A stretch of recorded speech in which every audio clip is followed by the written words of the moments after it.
সুপ্রিয় শিক্ষার্থীরা কেমন আছো তোমরা সবাই? আশা করি তোমরা অনেক বেশি ভালো আছো। দুঃখিত একটু দেরি হয়ে গেল আমাদের শুরু করতে। তো তোমাদের হচ্ছে গিয়ে আগের পর্বে এমসিকিউ গুলো সলভ করানো হয়েছিল। তোমরা অনেকেই বলছিলে যে ভাইয়া সিকিউ কবে সলভ করানো হবে, সিকিউটা লেখার আসল উপায়টা কি, আমরা সেগুলো একটু দেখতে চাই। সেজন্য হচ্ছে আজকে তোমাদের প্রথম অধ্যায়ের যে সিকিউ সলভিং ক্লাস, সেই সিকিউ সলভিং ক্লাসটা হচ্ছে গিয়ে আমরা আজকে করব। ওকে, সবাই বলতেছো কেমন আছেন? ভাই আছি আলহামদুলিল্লাহ, আমি ভালো আছি। তোমরা সবাই কেমন আছো? এবং যারা এখনো জয়েন করোনি একটু দ্রুত জয়েন হয়ে যাও, কারণ আজকে কিন্তু তোমাদের সৃজনশীল লেখা নিয়ে যে প্রবলেমটা ছিল কিংবা সৃজনশীলের স্ট্রাকচার নিয়ে যে প্রবলেমটা ছিল, সেই পুরো প্রবলেমটা হচ্ছে গিয়ে সলভ হয়ে যাবে।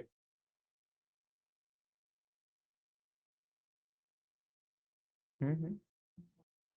না,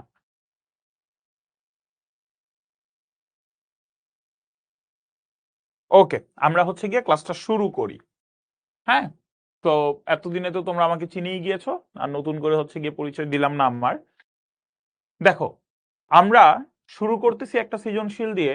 বলতেছে মিস্টার এক্স একটি শাস্ত্র পাঠ করে রাষ্ট্রীয় সংবিধান, আইন ইত্যাদি সম্পর্কে জ্ঞান লাভ করে।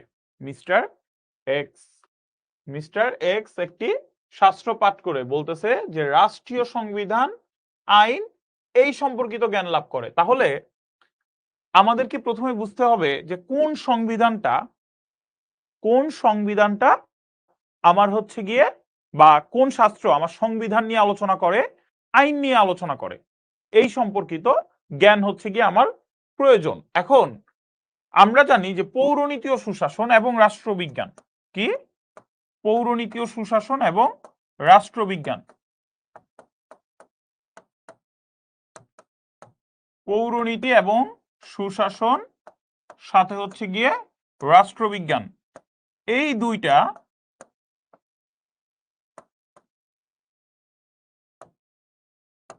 পৌরনীতি ও সুশাসন এবং রাষ্ট্রবিজ্ঞান, এই দুইটা শাখা হচ্ছে গিয়ে আমার আলোচনা করে সংবিধান, আইন এগুলো সম্পর্কে।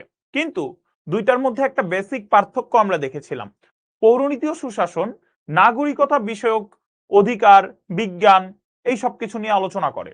রাষ্ট্রবিজ্ঞান কিন্তু রাষ্ট্রের গঠন প্রকৃতি, রাষ্ট্রের কাঠামো এই সব কিছু নিয়ে আলোচনা করে। সো যেহেতু এখানে শুধুমাত্র আমার রাষ্ট্রীয় সংবিধান এবং আইনের কথা বলা আছে, সো এটা কোনটা হবে? এটা হবে পৌরনীতি ও সুশাসন। কারণ আমাকে কিন্তু এখানে বলেনি যে রাষ্ট্রের সংগঠন, রাষ্ট্রের আকার আকৃতি কিংবা রাষ্ট্রীয় বিভিন্ন গ্রুপ এইসব নিয়ে আলোচনা, এটা কিন্তু বলেনি। বা রাষ্ট্রের প্রকৃতিটা কেমন হবে, উৎপত্তিটা কিভাবে হয়েছে, এগুলো নিয়ে কিন্তু কথা বলেনি। সো আমরা বুঝতেই পারতেছি যে মিস্টার এক্স হচ্ছে গিয়ে পৌরনীতি ও সুশাসন পাঠ করেছে। দেন বলেছে মিস্টার ওয়াই, এই এক্স এর বন্ধু, মিস্টার এক্স এর বন্ধু এই যে মিস্টার ওয়াই এমন একটা শাস্ত্র পাঠ করে যেটা লিঙ্গ বৈষম্য, নারী ও পুরুষের সমান অধিকার এগুলো সম্পর্কে জ্ঞান লাভ করতে পারে। ওকে, তাহলে তোমরা একটু আমাকে কমেন্টে জানাও তো, এই মিস্টার ওয়াই এই যে লিঙ্গ বৈষম্য, নারী পুরুষের সমান অধিকার এই সংক্রান্ত লেখাপড়া করতেছে, এইটা কোন বিষয়, কোন শাস্ত্র লিঙ্গ বৈষম্য, নারী ও পুরুষের অধিকার এগুলো নিয়ে কাজ করে বলো?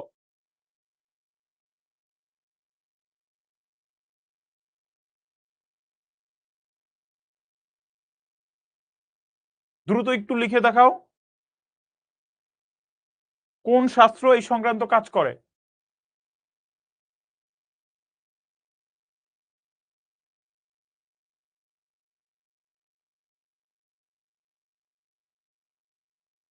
কেউ বলতেছো জেন্ডার স্টাডিজ, কেউ বলতেছো সোশ্যাল ওয়েলফেয়ার,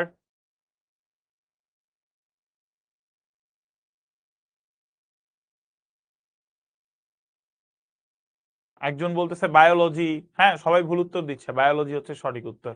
নাইস।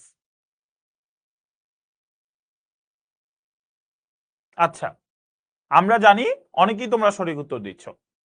আমাদের পৌরনীতি ও সুশাসনের পাশাপাশি নারীদের অধিকার, নারীদের দায়িত্ব কর্তব্য, পাশাপাশি নারীদের সমতা মানে নারী ও পুরুষের সমতা এবং লিঙ্গ বৈষম্য এই জিনিসগুলো নিয়ে কাজ করে হচ্ছে গিয়ে উইমেন অ্যান্ড জেন্ডার স্টাডিজ। কে কাজ করে? Women and gender studies. তো সঠিক উত্তর কি হবে? Women and gender studies. Okay, সেইখানে তো আমরা আসবো। সেইখানে আসার আগে হচ্ছে গিয়ে আমরা ক খ আগে সমাধান করি। দেখো প্রথম প্রশ্নটা বলেছে নগর রাষ্ট্র কি, প্রথম প্রশ্নটা বলেছে নগর রাষ্ট্র কি। আমরা কি বলেছি ক নাম্বার প্রশ্নের উত্তর আমরা কিভাবে দিব, ক নাম্বার প্রশ্নের উত্তর আমরা এক বাক্যে শেষ করব। তাহলে নগর রাষ্ট্র কি তোমাদেরকে পড়িয়েছি না, বলতো নগর রাষ্ট্রের মেইন কনসেপ্টটা কি। নগর রাষ্ট্রের মেইন কনসেপ্টটি হলো একটি নগরকে কেন্দ্র করে গড়ে ওঠা যে রাষ্ট্র, একটি নগরকে কেন্দ্র করে, কাকে কেন্দ্র করে গড়ে উঠবে, নগরকে কেন্দ্র করে সে গড়ে উঠবে। একটা নগরকে কেন্দ্র করে গড়ে ওঠা রাষ্ট্র হচ্ছে গিয়ে নগর রাষ্ট্র। হ্যাঁ, তো এক বাক্যে শেষ। দেখো এই যে প্রাচীন গ্রিকের ছোট ছোট নগরকে কেন্দ্র করে এক একটি রাষ্ট্র গড়ে উঠেছিল, নগর কেন্দ্রিক এই রাষ্ট্রগুলোকেই নগর রাষ্ট্র বলা হয়। শেষ অ্যান্সার। তোমরা একবারেও বলতে পারো যে প্রাচীন গ্রিসের ছোট ছোট নগরকে কেন্দ্র করে যেসব রাষ্ট্র গড়ে উঠেছিল সেগুলোকে নগর রাষ্ট্র বলা হয়। ক্লিয়ার? ক নাম্বারের অ্যান্সারটা তোমরা কিভাবে লিখবা বুঝে গেছো তো? এবং নগর রাষ্ট্রটার কনসেপ্ট তোমাদের কাছে ক্লিয়ার?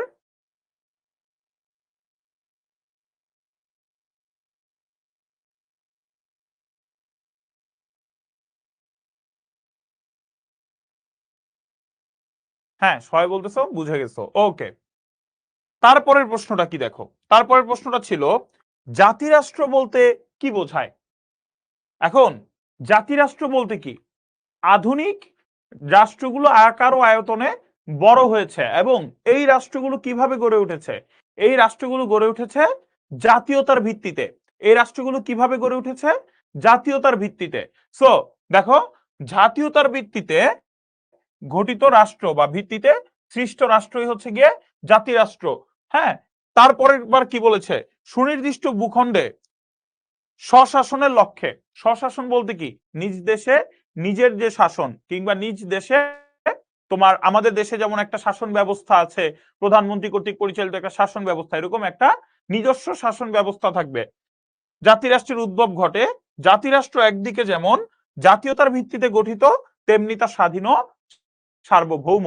জাতিরাষ্ট্রগুলো কি স্বাধীন এবং সার্বভৌম। ওকে।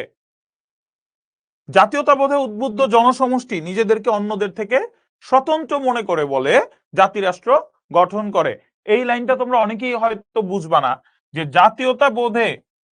জাতীয়তাবোধে উদ্বুদ্ধ জনসমষ্টি নিজেদের অন্যদের থেকে স্বতন্ত্র মনে করা মানে কি, মানে হচ্ছে জাতি কিভাবে গঠিত হয়, আমাদের মধ্যে জাতীয়তা থেকেই হচ্ছে পরবর্তীতে একই জাতীয়তার মধ্যে কিংবা একই আদর্শে যারা বিশ্বাসী তারা আমরা একটা রাষ্ট্র গঠন করি। কেমন, ধরো একটা সময় বাংলাদেশে দুই ধরনের ছিল, বা পাকিস্তানে পূর্ব পাকিস্তান এবং পশ্চিম পাকিস্তান, পূর্ব পাকিস্তান এবং পশ্চিম পাকিস্তান,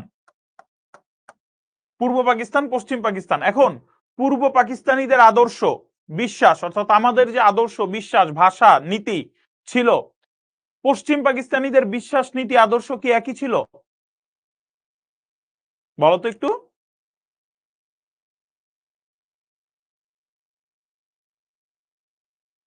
বলতো পূর্ব পাকিস্তানিদের যে নীতি বিশ্বাস ছিল আর পশ্চিম পাকিস্তানিদের নীতি বিশ্বাস আদর্শ কি একই ছিল কিনা? একই ছিল না। কেন এক ছিল না? বা কারণ এই যে তারা আমাদেরকে শাসন করত, শোষণ করত, এই ঘটনাগুলো প্রমাণ করে যে আমাদের আর তাদেরই একই ছিল না। সো তখন আমরা কি চিন্তা করছি, তখন আমরা আলাদা হইতে চাইছি। তখন আমরা কি চাইছি, তখন আমরা হচ্ছে গিয়ে আলাদা হইতে চাইছি। এখন জাতীয়তা কি, জাতীয়তা হইল কোনো একটা জাতির ব্যক্তিগত বা সাংস্কৃতিক পরিচয়, কোন একটা জাতির ব্যক্তিগত বা সাংস্কৃতিক পরিচয়।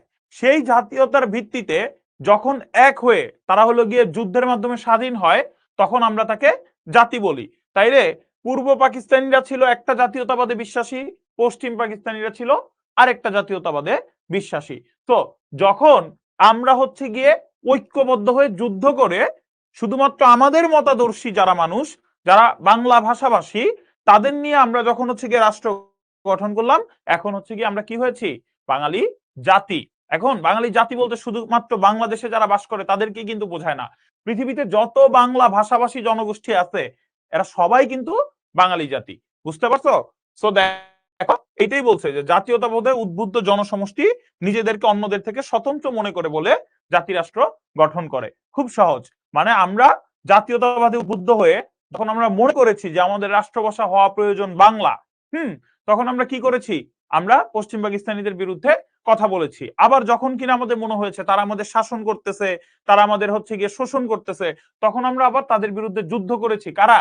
যারা আমরা একই জাতীয়তাবোধে বিশ্বাসী ছিলাম, যারা মনে করেছি নতুন একটা দেশ গঠন হওয়া প্রয়োজন। শেষে আমরা কি করছি? এই যে জাতিরাষ্ট্র বাংলাদেশ গঠন করছি। তো ক্লিয়ার? তোমরা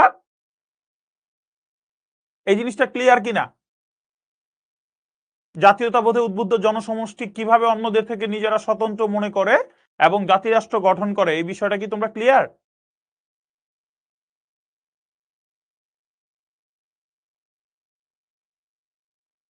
গুড, ক্লিয়ার। তোমরা হচ্ছে গিয়ে এইটা যখন পড়বা তখন জাস্ট এই কনসেপ্টটা মাথায় রাখবা যে আমরা হচ্ছে গিয়ে বিভিন্ন জাতীয়তাবোধে বিশ্বাসী ছিলাম। সেই জাতীয়তাবোধের মধ্যে যাদের জাতীয়তাবোধ একই রকম ছিল বা যাদের আদর্শ একই রকম ছিল, তারা মিলে পরবর্তীতে জাতিরাষ্ট্র গঠন করে। ইতালির রাষ্ট্র দার্শনিক ম্যাকিয়াভেলিকে জাতিরাষ্ট্র বা জাতীয় রাষ্ট্রের স্বপ্নদ্রষ্টা মনে করা হয়। এই যে এটা কিন্তু তোমাদের এমসিকিউতেও আসে। ইতালির রাষ্ট্র দার্শনিক ম্যাকিয়াভেলি, নিকোলা ম্যাকিয়াভেলি, তাকে হচ্ছে এই জাতীয় রাষ্ট্রের কি মনে করা হয়? জাতিরাষ্ট্রের স্বপ্ন দ্রষ্টা মনে করা হয়। সাধারণত জাতিরাষ্ট্রের নিজস্ব পতাকা, জাতীয় সঙ্গীত এবং লক্ষ্য কি থাকে? অভিন্ন থাকে। বুঝতে পারছো? একজন বলেছো নিজের মতো করে লিখতে পারবো না। অবশ্যই নিজের মতো করে লিখতে পারবা। নিজের মতো করে কেন লিখতে পারবা না? তোমার কাছে জাতিরাষ্ট্র মানে যা মনে হয়, যদি তুমি সঠিকভাবে, তোমার কনসেপ্ট যদি ঠিক থাকে, তাহলে তুমি অবশ্যই তোমার ভাবে করে লিখবা। এবার দেখো, আমরা বলেছিলাম খ নাম্বারে দুইটা প্যারা থাকবে। এই দেখো, প্রথমে আমি জাতীয়তার ভিত্তিতে সৃষ্ট রাষ্ট্র জাতিরাষ্ট্র একটা প্যারা লিখলাম। দেন হচ্ছে কি আমি, তাই সেই জিনিসটা, আমার যে কথাটা যে জাতীয়তার ভিত্তিতে সৃষ্টি রাষ্ট্রই হলো জাতিরাষ্ট্র, এই পুরো জিনিসটাকে আমি কি করলাম? পুরো জিনিসটাকে আমি হচ্ছে গিয়ে তোমার ব্যাখ্যা করলাম। তো এই যে দুইটা প্যারা হইলো, এই দুইটা প্যারার জন্য হচ্ছে গিয়ে 2 নাম্বার দেয়া হয়। তো খ নাম্বারটা কিভাবে লিখবা, এটা হচ্ছে গিয়ে আশা করি তোমরা বুঝতে পারছো। এবার গ নাম্বারে আসো। গ নাম্বার প্রশ্নটা কি ছিল একটু দেখে নাও। গ নাম্বার ছিল উদ্দীপকের মিস্টার এক্স কোন শাস্ত্র পাঠ করেছেন। দেখো, গ নাম্বার যেহেতু আমাদের কিসের প্রশ্ন? গ নাম্বার হচ্ছে আমাদের 3 নাম্বারের প্রশ্ন। গ নাম্বারের মধ্যে কয় নাম্বারের প্রশ্ন? 3 নাম্বারের। তাহলে এখানে প্যারা হবে কয়টা? প্যারা হবে 3টা। এখন দেখো, উদ্দীপকের মিস্টার এক্স যে শাস্ত্র পাঠ করেছেন সেটা কি? পৌরনীতি ও সুশাসন। আর আমরা কি বলেছিলাম? প্রথম প্যারাটা জাস্ট পৌরনীতির কোন জিনিসটাকে নির্দেশ করে সেই জিনিসটা হচ্ছে গিয়ে তুমি লিখে ফেলবা, বা যেই মেইন কনসেপ্টটা যে পৌরনীতির সাথে কোন বিষয়ে মিল আছে ওই জিনিসটা তুমি লিখে ফেলবা। তাহলে প্রথম প্যারা তুমি লিখলা, উদ্দীপকের মিস্টার এক্স যে শাস্ত্র পাঠ করেছেন তা হলো পৌরনীতি ও সুশাসন। এবার দ্বিতীয় প্যারায় যে কি করবা? দ্বিতীয় প্যারায় যে তুমি যেই টপিকটার মিল খুঁজে পাইছো ওই টপিকটা নিয়ে 2-4 লাইন কথা বলবা। হ্যাঁ, এখন আমি এখানে কোন টপিকের সাথে মিল খুঁজে পাইছি? পৌরনীতি ও সুশাসনের সাথে মিল খুঁজে পাইছি। কিসের সাথে? পৌরনীতি ও সুশাসনের সাথে। তাহলে দেখো, এখন ব্যাখ্যা করলো যে পৌরনীতি হলো সেই শাস্ত্র যা নাগরিকের অধিকার, কর্তব্য এবং রাষ্ট্র অন্যান্য সামাজিক প্রতিষ্ঠানের কার্যাবলী নিয়ে আলোচনা করে। এই শাস্ত্র নাগরিক জীবনের সাথে জড়িত স্থানীয়, জাতীয় বা রাষ্ট্রীয় এবং আন্তর্জাতিক বিষয় সম্পর্কে আলোচনা করে। ঠিক এইখানে, ঠিক এইখানে তোমরা হচ্ছে একটা ট্রাম্প কার্ড প্লে করতে পারো। কি প্লে করতে পারো? একটা ট্রাম্প কার্ড। কিসের ট্রাম্প কার্ড? নাম্বার ভালো পাওয়ার ট্রাম্প কার্ড। নাম্বার ভালো কিভাবে পাবা? তুমি যদি এখানে একটা লাইন অ্যাড করো, ওই যে এম হোয়াইট সাহেব তোমাদেরকে পড়াইছিলাম, এম হোয়াইট সাহেব কি বলছে? পরিণীতি ও সুশাসন কেমন বিজ্ঞান? বা এম হোয়াইট এর মধ্যে কি পরিণীতি ও সুশাসন কি নিয়ে আলোচনা করে বলতো? দেখি তোমাদের কাদের মনে আছে।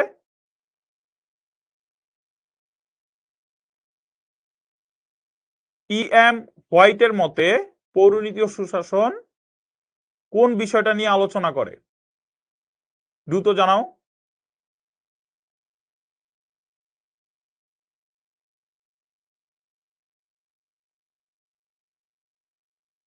নওশিন বলতেছে নাগরিকের সকল দিক। মারিয়া বলতেছে নাগরিকতার সাথে জড়িত সকল প্রশ্ন।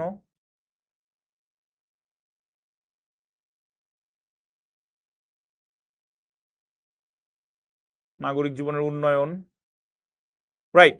অর্থাৎ তোমাদের নাগরিকতার সাথে জড়িত সকল প্রশ্ন সম্পর্কে যেই শাস্ত্রটা আলোচনা করে তাকে আমরা বলি পৌরনীতি ও সুশাসন। তুমি কিন্তু এই প্যারাটা লিখে দিতে পারো, EM হোয়াইট সাহেবের এই কথাটা লিখে দিলে তোমার টিচার কিন্তু একটা তোমার প্রতি ভালো ইমপ্রেশন পাবে।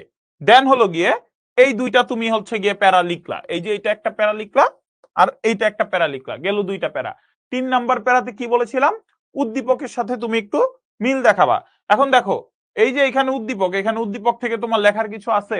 এখানে উদ্দীপকটা কি? উদ্দীপকটা একেবারে সারাংশ দিয়ে দিছে। সো এইখানে তুমি উদ্দীপক নিয়ে খুব বেশি লিখতে পারবা না। ওই যে যারা এক সময় করতা উদ্দীপক তুলে দিতা খাতার মধ্যে, এখানে কিন্তু উদ্দীপক তোলার সুযোগ নাই, এখানে উদ্দীপক তোলারই সুযোগ নাই। তাহলে তুমি দেখো তৃতীয় প্যারায় যে আমরা কি করছি, তৃতীয় প্যারায় যে আমরা আরেকটু ব্যাখ্যা করছি। এর পাশাপাশি এই শাস্ত্র আইনের উৎস এবং প্রকারভেদ নিয়ে আলোচনা করে। এই শাস্ত্রটি পাঠের মাধ্যমে আমরা একজন নাগরিক তার দেশের সরকার ব্যবস্থা সহ অন্যান্য দেশের সরকার ব্যবস্থা সম্পর্কে পরিপূর্ণ ধারণা লাভ করতে পারে। তাইলে আমি হচ্ছে গিয়ে যেহেতু এইখানে আমার উদ্দীপকটা খুব বেশি বড় ছিল না, সেহেতু আমি পৌরনীতি জিনিসটাকে আরেকটু ব্যাখ্যা করেছি। এবার দেখো এই যে উদ্দীপকের সাথে আমি শেষ প্যারায় আইসা, 2 প্যারা কিন্তু আগে লিখছি, এটা হচ্ছে শেষ প্যারা। শেষ প্যারাতে এসে বলছি উপরের আলোচনা থেকে বোঝা যায় যে উদ্দীপকের মিস্টার এক্স শাস্ত্র পাঠ করেছেন তা হলো পৌরনীতি ও সুশাসন। কারণ উদ্দীপকের আলোচ্য বিষয়ের সাথে পৌরনীতি ও সুশাসনের আলোচ্য সূচির পরিপূর্ণ মিল আছে। তুমি কি ক্লিয়ার যে কেন হচ্ছে গিয়ে, এই যে দেখো এখানে কিন্তু আমি সরাসরি উদ্দীপক থেকে একটা লাইনও লিখি নাই, সরাসরি উদ্দীপক থেকে আমি একটা লাইনও লিখি নাই। তাহলে বলো। আচ্ছা, একজন বারবার কমেন্ট করতেছো যে ভাইয়া প্র্যাকটিস বুক কই, প্র্যাকটিস বুক এখনো পাই নাই। তোমাদেরকে বলছিলাম যে অধ্যায়টা শেষ হলে প্র্যাকটিস বুক দিব। অধ্যায়টা শেষ এখনো হইছে? ক্লাস তো এখনো নিচ্ছি, তাহলে অধ্যায়টা কি এখনো শেষ হইছে? অধ্যায়টা তো এখনো শেষ হয় নাই। তো তুমি হচ্ছে গিয়ে বারবার বলতেছো প্র্যাকটিস বুক কই।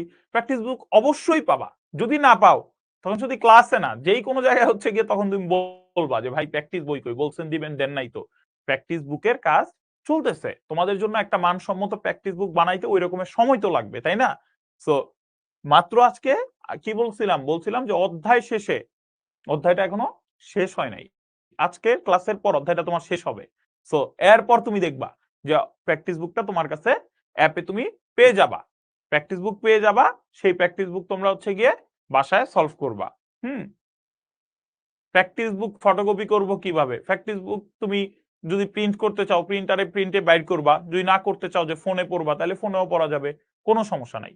ওকে,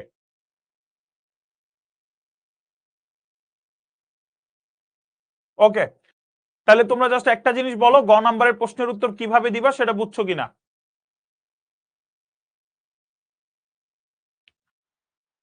দ্রুত বলো, গ নাম্বারের যে প্রশ্নগুলো ওগুলোর উত্তর কিভাবে দিতে হবে সেগুলো কি বুঝছো কিনা?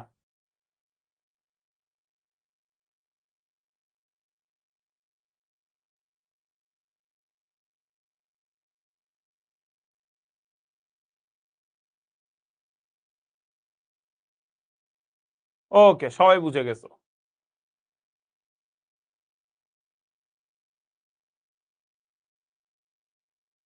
ওকে, ডান, ক্লিয়ার।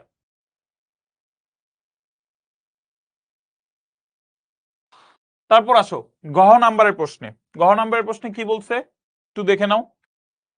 গহ নাম্বারের প্রশ্নে বলছে উদ্দীপকের মিস্টার এক্স ও মিস্টার ওয়াই এর পাঠ করা শাস্ত্র দুটির মধ্যে সম্পর্ক বিশ্লেষণ করো। ঘ নাম্বার কি বলতেছে যে এক্স যেটা করলো অর্থাৎ পৌরনীতি ও সুশাসন, এবং ওয়াই যেটা পড়লো জেন্ডার স্টাডিজ, সেই দুইটার মধ্যে সম্পর্ক বিশ্লেষণ করতে বললো। এই যে জেন্ডার স্টাডিজ এটাকে তোমরা উইমেন এন্ড জেন্ডার স্টাডিজও লিখতে পারো, কোনো সমস্যা নাই। ওকে, দেখো তাইলে প্রথম প্যারায় আমরা কি বলছিলাম যে প্রথম প্যারায় তুমি লিখবা হচ্ছে গিয়ে যেইটা বলবে। এখন বলছে কি, বলছে উদ্দীপকের এক্স এবং উদ্দীপকের ওয়াই এই দুইজনের অধ্যয়নকৃত সাবজেক্টের মধ্যে সম্পর্ক বিশ্লেষণ করতে বলছে। তাইলে তুমি খেয়াল করো, আমাকে প্রথমে কি করতে হবে, সম্পর্ক কি আছে কি নাই ওটাকে আমাকে বলতে হবে। বলছে হচ্ছে সম্পর্ক বিশ্লেষণ করতে, তার মানে অবশ্যই সম্পর্ক আছে, নাহলে তো সম্পর্ক বিশ্লেষণ করার মতো কিছু নাই। মানে ধরো তোমার সাথে পরীক্ষার হলে একটু এই জিনিসগুলো সবসময় খেয়াল রাখবা।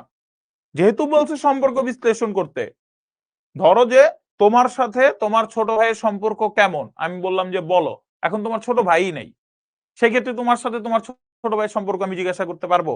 সো উদ্দীপকে পৌরনীতি ও সুশাসন এবং জেন্ডার স্টাডিজ বিষয়টি পাঠ করেছেন, এই দুটি শাস্ত্রের মধ্যে নিবিড় সম্পর্ক বিদ্যমান। এই দেখো তোমার প্রথম প্যারাতে আমি কি করলাম, প্রথম প্যারাতে আমি সম্পর্কের একটা জিস্ট তুলে ধরলাম বা সম্পর্কের একটা সারমর্ম বলে দিলাম যে হ্যাঁ সম্পর্ক আছে এবং দুইটার মধ্যে কি নিবিড় সম্পর্ক বিদ্যমান। তারপর বলছিলাম দ্বিতীয় প্যারায় সমাজ বাস্তবতা থেকে 2-3 লাইন কথা বলতে হবে। কি করতে হবে?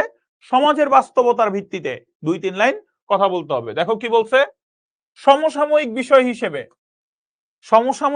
হিসেবে জেন্ডার স্টাডিজ সামাজিক বিজ্ঞানের একটি অন্যতম গুরুত্বপূর্ণ শাখা হিসেবে পরিচিতি লাভ করেছে। পৌরনীতি ও সুশাসনের সাথে জেন্ডার স্টাডিজ বিষয়ে গভীর সম্পর্ক রয়েছে। রাষ্ট্রের সব নাগরিকের সামাজিক, রাজনৈতিক, ধর্মীয় স্বাধীনতা, ব্যক্তিগত নিরাপত্তা, বাক স্বাধীনতা, এই সব অধিকারগুলো রয়েছে এবং রাষ্ট্র কাউকেই এই অধিকার থেকে কি করতে পারে না, বঞ্চিত করতে পারে না। দেখো সম্পর্কটা যে বিশ্লেষণ করবা, সম্পর্কটা কি, সম্পর্কটা যে বিশ্লেষণ করবা, সম্পর্কটা কি? রাষ্ট্রের একটা হচ্ছে পৌরনীতি ও সুশাসন আর একটা হচ্ছে জেন্ডার স্টাডিজ। এখন জেন্ডার স্টাডিজ জেন্ডার সমতা নিয়ে কাজ করে, লিঙ্গ সমতা নিয়ে কাজ করে। এখন আমাকে তোমরা আগে বলো, কোন একটা দেশ যদি হচ্ছে গিয়ে লিঙ্গ সমতা না থাকে, অর্থাৎ নারী ও পুরুষের সমান অধিকার না থাকে, নারীকে হচ্ছে গিয়ে নারী বলে সমাজ থেকে আলাদা করে রাখা হয়, তাহলে ওই দেশে নারীরা কি নাগরিক কি না? যদি নারীরা নাগরিক হয়, তাহলে তুমি যদি তাদেরকে সমাজ থেকে আলাদাই করে রাখো, তাহলে নাগরিকের অধিকারগুলো কিভাবে অর্জিত হবে? বিষয়টা বুঝতে পারছো? তুমি যখনই বলতেছে যে পৌরনীতি সুশাসন এবং জেন্ডার স্টাডিজ নিয়ে আলোচনা করতে, তোমার কি কি আলোচনাগুলো আসতে হবে? তোমার আলোচনাগুলো এই যে তোমাদেরকে আমি হচ্ছে গিয়ে একটা লিখতে দিছিলাম যে পৌরনীতি ও সুশাসন পাঠ কিভাবে বাংলাদেশের অর্থনৈতিক উন্নয়নে ভূমিকা রাখতে পারে, একটা হোমওয়ার্ক দিয়েছিলাম। তোমরা তো হোমওয়ার্ক খুব একটা জমা দাও না, খুব বেশি কেউ করো না, বাট যে কয়জন করেছো তাই খাতা আমি দেখেছি অনেকের হাতের লেখা খুব এক্সিলেন্ট ছিল, অনেকের হচ্ছে গিয়ে সাবজেক্ট নলেজও খুব ভালো ছিল। হ্যাঁ, কিন্তু সবার মধ্যে আমি একটা জিনিস দেখেছি, তোমরা না জিনিসটা ধরতে পারতেছো না। ধরতে পারতেছো না কোন জায়গায়? আমি যখন তোমাদেরকে পৌরনীতির সাথে কোনো একটা বিষয় নিয়ে লিখতে বলবো, ধরো আমি তোমাদেরকে বলছিলাম পৌরনীতি ও সুশাসন এবং অর্থনীতির মধ্যে, পৌরনীতি আর আমি বলছি বাংলাদেশের উন্নয়ন বা অর্থনৈতিক উন্নয়ন। আমি বলছি পৌরনীতি পাঠের মাধ্যমে কিভাবে বাংলাদেশের অর্থনৈতিক উন্নয়ন হবে, বাংলাদেশের কিভাবে অর্থনৈতিক উন্নয়ন হবে। তাহলে এখন আমাকে বলো, তোমাকে তো বিবেচনা করা উচিত ছিল অর্থনৈতিক উন্নয়নের কিভাবে হয় এবং সেই উন্নয়নের মধ্যে কিভাবে পৌরনীতি ও সুশাসন পাঠ ভূমিকা রাখতে পারে, এইটা কথা ছিল। এখন দেখো বাংলাদেশের অর্থনৈতিক উন্নয়ন করতে হলে কি করতে হবে? নাগরিককে নিয়মিত কর দিতে হবে, নিয়মিত কর দিতে হবে। এই কথাটা একজন বান্দাও তোমরা লিখছো, একটা সিঙ্গেল মানুষ তোমরা লিখছো যে নিয়মিত কর প্রদান করতে হবে। এখন এই যে নিয়মিত কর প্রদান, এটা নাগরিকের কর্তব্যের মধ্যে পড়ে না, দায়িত্বের মধ্যে পড়ে না?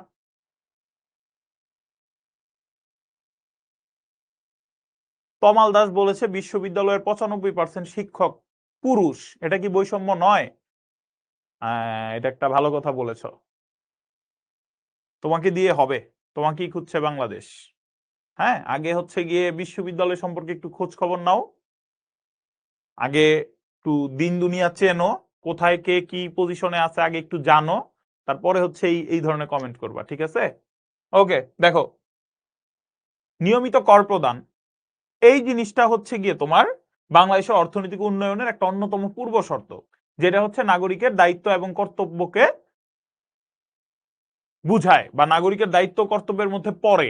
তো সেই নাগরিকের দায়িত্ব এবং কর্তব্যগুলো কি হতে পারে এই সম্পর্কিত আলোচনাই তো করে পৌরনীতি। সো এই দুইটাকে তুমি হচ্ছে গিয়ে একটা লিঙ্ক করতে পারতা, তোমরা এটা করো নাই। 1 2 নাম্বার, নিয়মিত কর প্রদানের পাশাপাশি আমার কি করতে হবে, এই করটা যেন সঠিকভাবে খরচ হয় বা এই টাকাগুলো যেন সঠিকভাবে খরচ হয়, এই জন্য আমার কি লাগবে, সঠিক অবকাঠামো লাগবে। অবকাঠামো উন্নয়ন হইতে হবে। অবকাঠামো উন্নয়ন মানে কি, অবকাঠামো উন্নয়ন মানে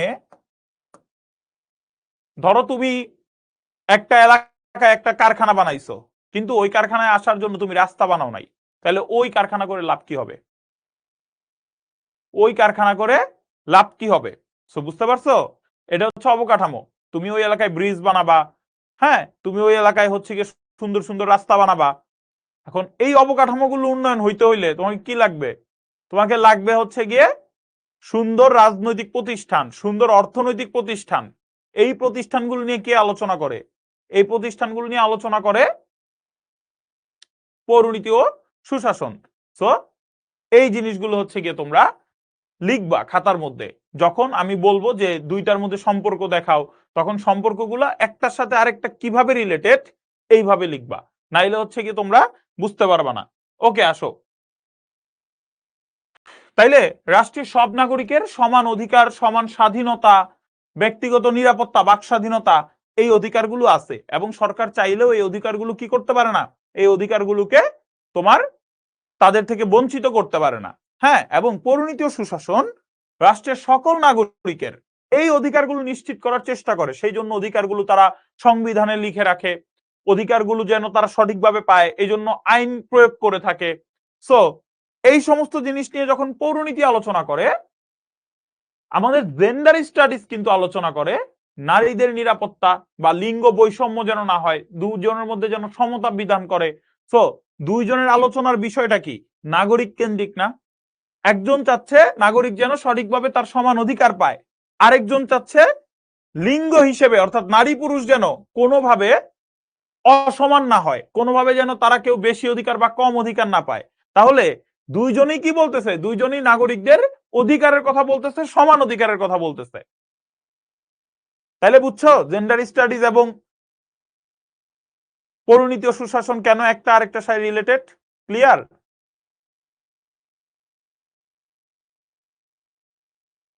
একটু বলো।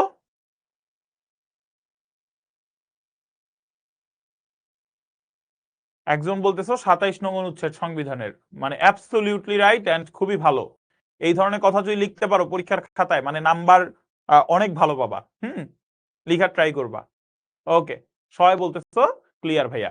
ওকে, তাহলে দেখো এইখানে এসে লিখছে জেন্ডার স্টাডিজ পৌরনীতি ও সুশাসনের আলোচনার সাথে অন্যতম অনুষঙ্গ, কেননা রাষ্ট্র কোনোভাবে শুধু নারী বলে তাকে অবজ্ঞা, অবহেলা বা ন্যায্য অধিকার থেকে বঞ্চিত করতে পারে না।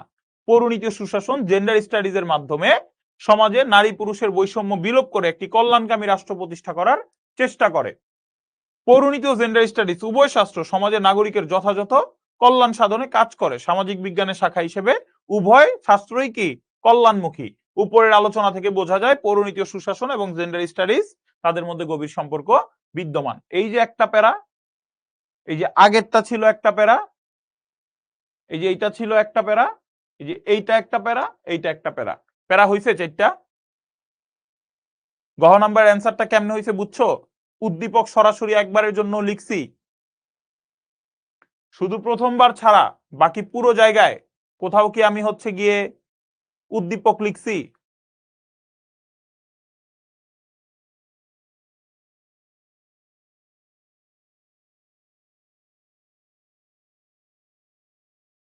ওকে, তাইলে বুঝে গেছো যে অ্যান্সারটা হচ্ছে গিয়ে কেমনে করা উচিত বা কিভাবে হচ্ছে গিয়ে ক খ গ গ এগুলো হচ্ছে সহজে লিখা উচিত। সোজাসুজি উদ্দীপক লিখারই দরকার নাই, সোজাসুজি উদ্দীপক লিখারই কোনো দরকার নাই। যখন লাগবে উদ্দীপক লিখা, উদ্দীপক থেকে জাস্ট অল্প একটু অংশ নিবা, মানে ওইখানে মূল কথা কি বুঝাইতে চাইছে ওইটা লিখবা। ক্লিয়ার? তারপরে আসো 2 নাম্বার প্রশ্নে আসো। রাজীব হচ্ছে এবছর ঢাকা বিশ্ববিদ্যালয়ের রাষ্ট্রবিজ্ঞানে ভর্তি হয়েছে। তোমাদের মধ্যে অনেকেরই হচ্ছে গিয়ে হয়তো ইচ্ছা থাকতে পারে রাষ্ট্রবিজ্ঞানে ভর্তি হওয়ার। হ্যাঁ, তোমাদের মধ্যে কারা কারা ঢাকা বিশ্ববিদ্যালয়ে ভর্তি হইতে চাও একটু জানাও তো, কারা কারা ঢাকা বিশ্ববিদ্যালয়ে ভর্তি হইতে চাও?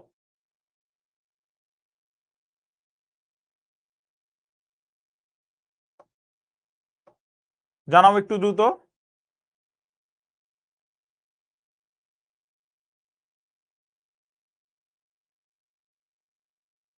বাহ, মোটামুটি সবাই বলতেছে আমি, হ্যাঁ সবাই সবাই চাও, ইনশাল্লাহ ইনশাল্লাহ সবাই হচ্ছে গিয়ে চান্স পাবা, কিন্তু তার জন্য কি করতে হবে? তার জন্য সঠিকভাবে পড়াশোনা করতে হবে। যদি পড়াশোনা সঠিকভাবে না করো, যদি হচ্ছে ঢাকা বিশ্ববিদ্যালয়ে ভর্তি হব এই স্বপ্ন নিয়ে খালি ঘুমায় থাকো, তাহলে হচ্ছে ঢাকা বিশ্ববিদ্যালয় হবে না।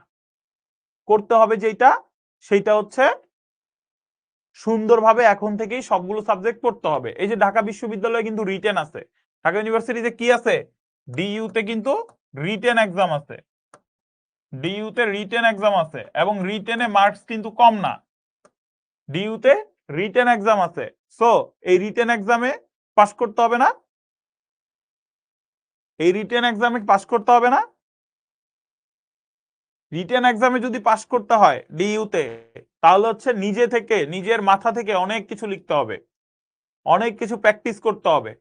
সো প্রতিদিন পত্রিকা পড়ার অভ্যাস এখন থেকে করো, প্রতিদিন পত্রিকা পড়ার অভ্যাস করো। পত্রিকা পড়লে দেখবা অনেক তথ্য নিজের মাথায় থাকবে এবং ওইগুলো থেকে লিখতে পারবা। এখনো হচ্ছে গিয়ে এই যে সিভিক্স পড়তেছো, এই সিভিক্স এর অনেক কিছু দেখবা পত্রিকা পড়লে তোমার হয়ে যাচ্ছে, বুঝতে পারছো? সো ধীরে ধীরে হচ্ছে গিয়ে তোমার নিজেকে উন্নতি করতে থাকো এখন থেকে। কারণ শুধুমাত্র ওই যে ভার্সিটি পরীক্ষার আগের যে 3 মাস, ওই 3 মাস পড়লে ঢাকা ইউনিভার্সিটিতে চান্স পাওয়া অনেক কষ্টকর হয়ে যাবে। অনেকে দেখবা যে ওই 3 মাস পড়ছো অনেক বেশি, চান্স পাইছো, কিন্তু ভালো একটা সাবজেক্ট পাচ্ছ না। সো ওইগুলো কিন্তু ভাইয়া তুমি পরে যে যদি ভাবো, একবার যদি চলে যায়, তাইলে কিন্তু তুমি আর পারবা না। হ্যাঁ, তুমি তখন অনেক কথা মনে হবে, ভাই আমি অনেক পড়ছি কিন্তু আমার পড়া মনে থাকে নাই, পরীক্ষার হলে যে ভুলে গেছি। এই কাজগুলো কেন হয়? 10 দিনের খাবার যদি একসাথে খাইতে চাও, পারবা না তো। যেটা করতে হবে, বারবার পড়ে লিখে রিভিশন দিয়ে দেন হচ্ছে এগুলো করতে হবে। ইএম হোয়াইটের সংজ্ঞাগুলো কি, রাষ্ট্রবিজ্ঞানের সম্পর্কিত অ্যারিস্টটলের সংজ্ঞাগুলো কি, এগুলো কয়জন খাতায় নোট করেছো, এগুলো কয়জন খাতায় অলরেডি নোট করেছো? এই জিনিসগুলো হচ্ছে গিয়ে লিখতে হবে। একজন বলছো ঢাকা ইউনিভার্সিটিতে ভাইভাতে কি প্রশ্ন করে, তোমাকে একটা সুন্দর হাসি দিয়ে জিজ্ঞাসা করবে কোন সাবজেক্ট নিতে চাও, তুমি বলবা যে এই সাবজেক্ট নিতে চাই, পরে বলবে তোমার মায়ের নাম কি, এইটা, তোমার নাম কি, এইটা, ওকে ঠিক আছে ডান। ঢাকা ইউনিভার্সিটিতে ভাইবা কোনো বিষয় না, ভাইবা হচ্ছে ঢাকা ইউনিভার্সিটিতে জাস্ট একটা ফর্মালিটিস। তোমার কাছ থেকে শুনতে চাইবে যে তুমি কোন সাবজেক্ট নিয়ে পড়তে চাও, আর কিছুই না। ঠিক আছে? সো এই যে অনেকে বলতেছো ভাইয়া আমরা নোট করেছি, আমি করছি, তো এই সংখ্যাটা এত কম কেন? সবারই তো করা উচিত। বাট যারা করতেছো, কথা হচ্ছে যারা পরিশ্রম করবা আল্লাহ তাদেরকে ফল দিবে। তোমার যেই বন্ধুটা এই মুহূর্তে রুমে বসে পৌরনীতি ও সুশাসনের মানে নোট রেডি করতেছে, তোমার যেই বন্ধুটা এই মুহূর্তে কক্সবাজার ঘুরতে না যেয়ে কিংবা বাংলাদেশের খেলাটা না দেখে সে হচ্ছে গিয়ে নোট রেডি করলো, যে কিনা হচ্ছে বন্ধুদের সাথে আড্ডা না দিয়ে নিয়মিত পড়াশোনা করলো, যে কিনা হচ্ছে গিয়ে সকালের ঘুম নষ্ট করে সকালে উঠে পড়ার টেবিলে পড়তে বসলো, সেই ছেলেটাকে বা সেই মেয়েটাকে সফলতা না দিয়ে সৃষ্টিকর্তা তোমাকে সফলতা দিবে, যে সারাদিন আড্ডা দিয়েছো, ফোনে হচ্ছে ফ্রি ফায়ার খেলছো, সময় নষ্ট করছো। তুমি কি এমন করছো? মানে তোমাকে কেন দিবে? নিজের কাছে একবার প্রশ্ন করো, নিজের কাছে একবার প্রশ্ন করো যে মানে অনেক তো হচ্ছে গিয়ে বলো যে এইটা করলাম ওইটা করলাম চান্স পেলাম না, কারণ কি? তুমি যেই সময়ে আড্ডা দিয়েছো সে সেই সময় পড়াশোনা করেছে, বুঝতে পারছো? হ্যাঁ, অনেক কষ্ট করছো, সবকিছু তোমার সঠিকভাবে ছিল, তারপরে যদি তোমার না হয়, তাহলে সেটা তোমার অবশ্যই লাক ফেভার করে নাই বা ভাগ্য তোমার সাথে ছিল না। কিন্তু ওই পরিশ্রমটাই যদি তুমি না করো, তাইলে হচ্ছে গিয়ে তোমার কোনো লাভ নাই। হ্যাঁ, ওকে। একজন বলছো ভাইয়া অনেক পড়ি কিন্তু মনে থাকে না, একটু পরামর্শ দেন। পড়বা হচ্ছে গিয়ে তোমার যতটুকু আসল অংশগুলো খাতায় লিখে ফেলবা, 2-3 বার রিভিশন দিবা, ইনশাল্লাহ মনে থাকবে। আমরা কেউই হচ্ছে গিয়ে তোমার কোনো রোবট না, বা আমরা কোনো মোবাইল অ্যাপ না যে হচ্ছে একবার যা নোট করে রাখবা সেটা মনে থাকবে, সো এটা বারবার লিখতে হবে। ওকে, এবার আসো, বলছে রাজীব এবছর ঢাকা বিশ্ববিদ্যালয়ে রাষ্ট্রবিজ্ঞানে ভর্তি হয়েছে। তার ধারণা ছিল পৌরনীতি ও রাষ্ট্রবিজ্ঞান আসলে একই বিষয়।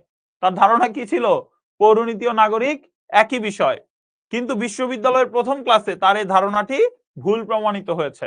বিশ্ববিদ্যালয়ের প্রথম ক্লাসে কি হয়েছে? তার এই ধারণাটা ভুল প্রমাণিত হয়েছে। তখন সে বুঝতে পারছে যে দুইটা জিনিস একই রকম না। তাহলে দেখো, ল্যাটিন শব্দে, যে ল্যাটিন শব্দ সিভিস এর অর্থ কি?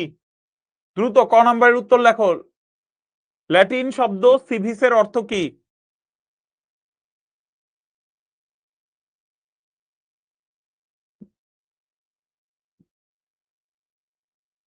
সাদিয়া বলতেছো নাগরিক, তমাল বলতেছো নাগরিক, অর্পিতা বলতেছো নাগরিক। মোটামুটি সবাই তোমরা নাগরিক বলতেছো। আমরা জানি সিভিক্স শব্দটা দুইটা শব্দ থেকে আসছে, একটা হচ্ছে সিভিস আর একটা হচ্ছে সিভিটাস। সিভিক্স একটা, আর একটা হচ্ছে সিভিটাস। সিভিস শব্দের অর্থ হচ্ছে নাগরিক, আর সিভিটাস শব্দের অর্থ হচ্ছে গিয়ে নগর রাষ্ট্র। নগর রাষ্ট্র।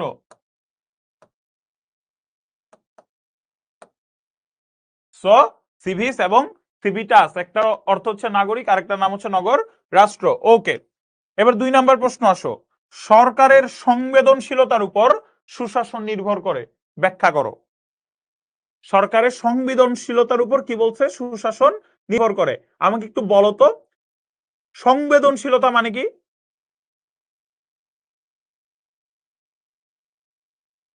সংবেদনশীলতা মানে কি দ্রুত একটু বলো তো।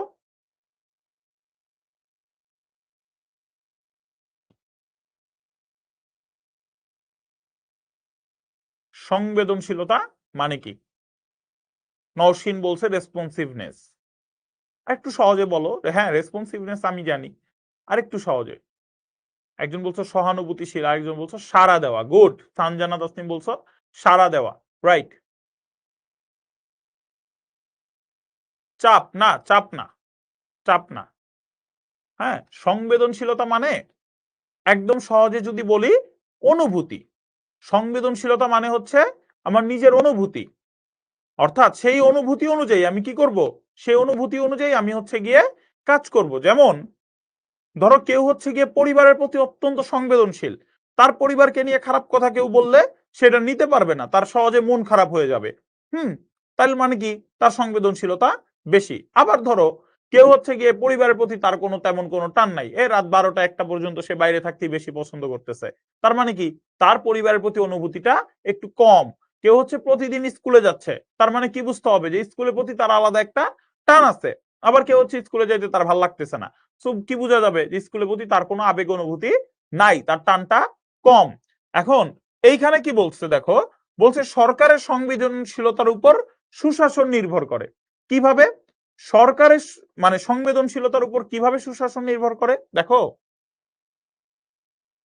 সরকারের সংবেদনশীলতা বলতে বোঝায় নাগরিকের যে অধিকারগুলো, সেই অধিকারগুলো নাগরিকদেরকে দিতে সরকার কতটা প্রস্তুত, বা ওইগুলোকে সরকার কতটা কেয়ার করে, কিংবা নাগরিকরা যাতে রাষ্ট্রে সুন্দরভাবে হচ্ছে গিয়ে ভোট দিতে পারে, জীবনযাপন করতে পারে, সেইগুলো রাষ্ট্র নিশ্চিত করার জন্য সে ভাবে কিনা, চিন্তা করে কিনা, এই জিনিসটা হচ্ছে গিয়ে কি?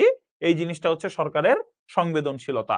সো এই যে সংবেদনশীলতার উপর সুশাসন নির্ভর করে বলল, আমরা দেখেছি বিগত শাসনামলে কিংবা বিভিন্ন সময় বিভিন্ন স্বৈরাচারের শাসনামলে আমরা দেখছি যে নাগরিকদের বাক স্বাধীনতা কেড়ে নেওয়া হয়েছে, নাগরিকদেরকে কথা বলতে দেয়া হয় নাই। সো যেখানে নাগরিকদেরকে কথা বলতে দেওয়া হয় না, ওইটা কি কোনোভাবে সরকারের সংবেদনশীলতাকে প্রমাণ করে? তার মানে কি সরকার সংবেদনশীল না? জনগণের আশা আকাঙ্ক্ষাকে সে কি করতেছে না? জনগণের আশা আকাঙ্ক্ষাকে সে কেয়ার করতেছে না। বুঝতে পারছো সংবেদনশীলতা জিনিসটা? বুঝতে পারছো কিনা একটু জানাও। সংবেদনশীলতার সুশাসন কিভাবে একে অপরের উপর নির্ভর করে, এটা কি বুঝতে পারছো?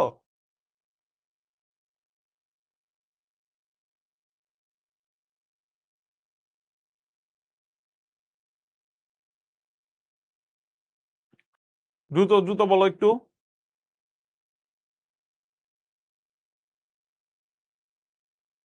ওকে, ওকে, সবাই বুঝছো। তাহলে আসো, রাজীব পৌরনীতি ও রাষ্ট্রবিজ্ঞানকে একই বিষয় ভেবেছিল কেন? তার আগে তোমরা এই দুইটা উত্তর একটু দেখে নাও। এই যে প্রথম শব্দ ল্যাটিন শব্দ সিভিসের অর্থ হচ্ছে নাগরিক। এই যে দ্বিতীয়টা ছিল কি বলছিলাম, দুইটা প্যারা হবে। এই যে প্রথম প্যারা, এই যে সংবেদনশীলতা হলো শাসনযন্ত্রের এমন কিছু গুণাবলী যার মাধ্যমে জনসাধারণ, বিশেষত চরম দরিদ্র, প্রান্তিক এবং ক্ষুদ্র নৃতাত্ত্বিক গোষ্ঠীর মর্যাদাপূর্ণ জীবন নির্বাহের যাবতীয় প্রয়োজন ও দাবি পূরণ করা সম্ভব হয়। অর্থাৎ সরকার জনসাধারণের আশা আকাঙ্ক্ষা পূরণে সাড়াদান করতে বা সরকার জনগণের আশা আকাঙ্ক্ষা পূরণে পদক্ষেপ নিতে প্রস্তুত থাকবে। কি বলছে? এটাই হলো সরকারের সংবেদনশীলতা।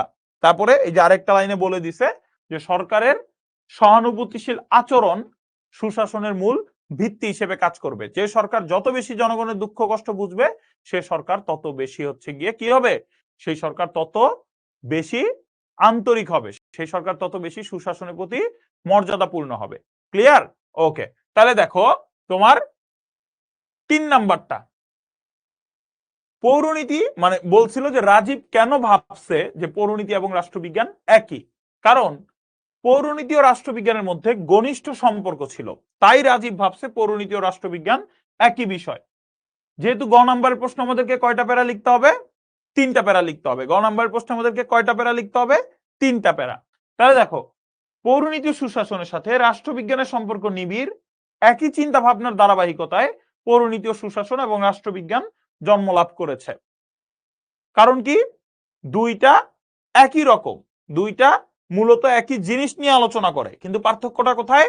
একটা শুধুমাত্র রাষ্ট্রের নাগরিক সম্পর্কিত বিষয় নিয়ে আলোচনা করে, আর একটা সম্পূর্ণ রাষ্ট্র নিয়ে আলোচনা করে। তো যেহেতু দুইটার মধ্যে মিল ছিল, সেহেতু রাজীব ভাবছে কি দুইটা জিনিস একই রকমের। ক্লিয়ার? ওকে, তোমরা হচ্ছে অনেকে ব্রেক চাচ্ছ, তোমাদের সকলের কথার ভিত্তিতে তোমাদেরকে 5 মিনিট বিরতি দেওয়া হইলো। 5 মিনিট, এখানে না, এখানে লিখে দিই 5 মিনিট বিরতি। 5 মিনিটের মধ্যেই সবাই চলে আসবা।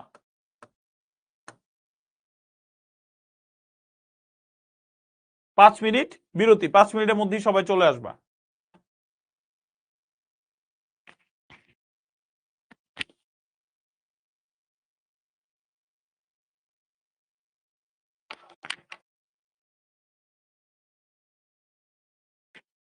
একজন বলছে ভাইয়া 15 মিনিট দেন প্লিজ, মানে ক্লাস হয় 1.5 ঘন্টা, ওরা নাকি 15 মিনিট দিত বিরতি।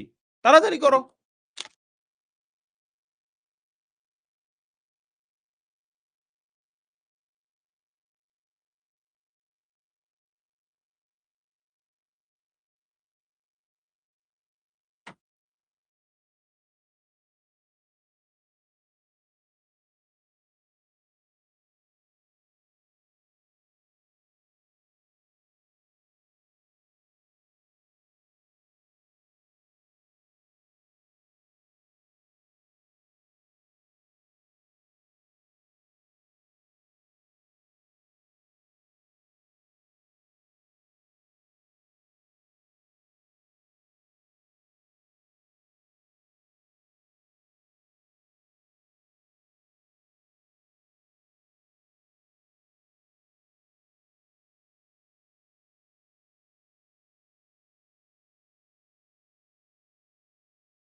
কি অবস্থা বাচ্চারা, শোনা যায়?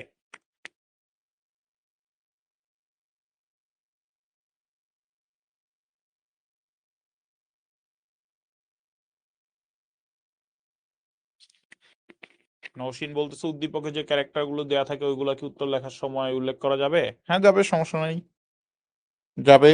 কিন্তু খুব বেশি হচ্ছে গিয়ে তোমার এটা নিয়ে সময় নষ্ট করো না, বা ওইটা নিয়ে খুব বেশি লাইন লিখো না। হ্যাঁ, যত কম পারা যায় তত হচ্ছে গিয়ে তোমার উদ্দীপক লিখবা, উদ্দীপক যত কম লিখা যায়।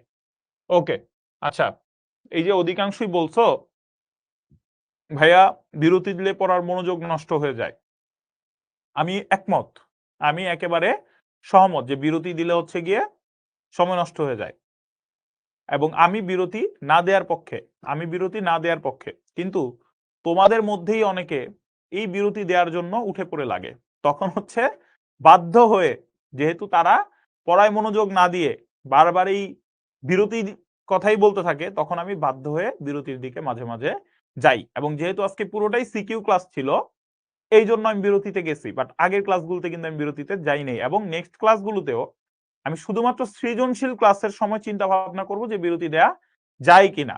বাট অন্যান্য ক্লাসগুলোতে কিন্তু আমার ক্লাসে তোমরা বিরতি পাবা না। 1.5 ঘন্টার একটা ক্লাস, আগে থেকে ওইভাবে প্রস্তুত থাকবা যে 1.5 ঘন্টা আমাকে এই ক্লাসটা করতে হবে, তো ওইভাবে প্রস্তুতি রাখবা, ওইভাবে প্রস্তুত হয়ে বসবা। ওকে, দেখো, পৌরনীতি ও সুশাসনের সাথে রাষ্ট্রবিজ্ঞানের সম্পর্ক নিবিড়। একই চিন্তা ভাবনার ধারাবাহিকতায় পৌরনীতি ও সুশাসন এবং রাষ্ট্রবিজ্ঞান জন্মলাভ করেছে। পৌরনীতি ও সুশাসন এবং রাষ্ট্রবিজ্ঞান উভয়ই রাষ্ট্রের মানুষের কার্যাবলী নিয়ে আলোচনা করে, বা রাষ্ট্রের নাগরিকের কার্যাবলী নিয়ে আলোচনা করে, তাদের দায়িত্ব এবং কর্তব্য নিয়ে আলোচনা করে, তাদের অধিকার সম্বলিত বিষয়গুলো নিয়ে আলোচনা করে। তো এই দিকগুলো থেকে, অর্থাৎ পৌরনীতি ও সুশাসন ও নাগরিকতা বিষয়ক বিজ্ঞান নাগরিকের দায়িত্ব কর্তব্য নিয়ে আলোচনা করে, আবার নাগরিক ছাড়া রাষ্ট্র গঠিত হইতে পারে না, তো রাষ্ট্রবিজ্ঞানও নাগরিকতার বিভিন্ন দিক নিয়ে আলোচনা করে। Class clear? ওকে, সেই হিসেবে তোমার দেখো, পৌরনীতি ও সুশাসন নাগরিকতা বিষয়ক বিজ্ঞান হলেও তা রাষ্ট্র নিয়ে আলোচনা করে, এবং এই যে পরবর্তীতে আমরা লিখছি অপরদিকে রাষ্ট্রবিজ্ঞান রাষ্ট্রকেন্দ্রিক বিজ্ঞান হলেও নাগরিকতার বিভিন্ন বিষয় নিয়ে আলোচনা করে, সংবিধান, রাষ্ট্র, বিভিন্ন রাষ্ট্রীয় প্রতিষ্ঠান, সরকার প্রশাসন, আইন কানুন, স্বাধীনতা, সাম্য, সবকিছু নিয়ে আলোচনা করে। অর্থাৎ পরিধীয় বিষয়বস্তু এবং উদ্দেশ্যের দিক থেকে পৌরনীতি ও রাষ্ট্রবিজ্ঞানের মধ্যে ঘনিষ্ঠ সম্পর্ক রয়েছে, আর এ কারণেই রাজীব পৌরনীতি ও রাষ্ট্রবিজ্ঞানকে একই বিষয় ভেবেছে। ক্লিয়ার? ক্লিয়ার? এইটার উত্তরটা কিভাবে লিখতে হয়েছে? গ নাম্বার।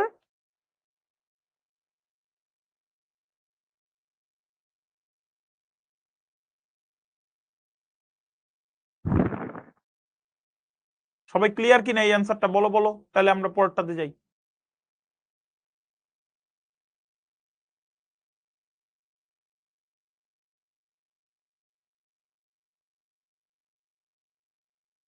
ওকে, সবাই বলতেছো ক্লিয়ার। তারপর দেখো গ নাম্বারের অ্যান্সারটা কি ছিল, গ নাম্বার কি বলছিল?